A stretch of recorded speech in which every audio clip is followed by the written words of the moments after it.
মুসা নবী একদিন আল্লাহর কাছে কয়, আল্লাহ ফেরাউন এত জ্বালান জ্বালায়, তুমি কি ফেরাউনকে গজব দিয়া ধ্বংস করতে পারো না? আমার আল্লাহ কয়, মুসা আমি ফেরাউনকে 4টা কারণে গজব দেই না। কয় কারণে? ফেরাউনকে 4টা কারণে গজব দেই না। 1 নম্বর কারণ হলো, রে মুসা, সারাদিন ফেরাউন বলে আমি খোদা, আর রাত যখন হয়ে যায় জঙ্গলে যায় কল্লাম আমি জানি তুমি খোদা, আমি খোদা না, কিন্তু আমারে মানুষ খোদা কইলে ভালো লাগে, খোদা কইলে ভালো লাগে।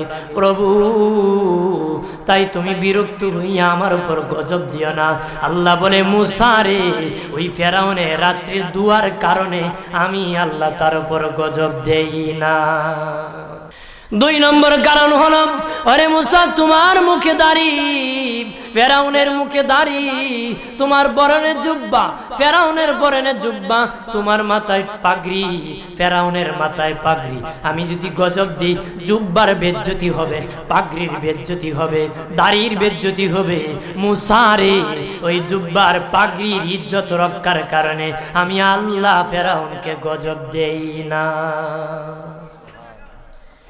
3 নম্বর কারণ হলো, আল্লাহ বলেন, মুসা রে মুসা, 3 নম্বর কারণ হলো, ফেরাউনের বাড়িতে একটা এতিমখানা আছে। প্রতিদিন দুপুর বেলায় এতিমরা ফেরাউনের বাড়িতে মেহমানদারি করে।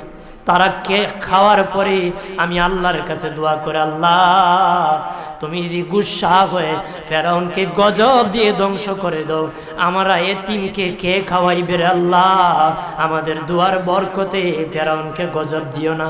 আল্লাহ বলে, মুসা রে, এতিমের দোয়ার কারণে আমি আল্লাহ গজব দেই না। 4 নম্বর কারণ, আল্লাহ বলেন, মুসা ফেরাউনের একটা মাছ বিদ্ধ, হাঁটতে পারে না। ফেরাউন নিজ হাতে নিয়ে গোসল করায়, নিজ হাতে মায়ের শরীরে তৈল লাগায় দেয়, নিজ হাতে ফেরাউন খাওয়ায় দেয়। যখন খাওয়ানোর পরে মা বিছানার মধ্যে ঘুমায় যায়, ওই ফেরাউনের মা আমার কাছে 2টা হাত বাড়ায়, আল্লাহ আমার ফেরাউনকে যদি গজব দিয়ে ধ্বংস করে দাও, আমি মায়ের সেবা কে করবে?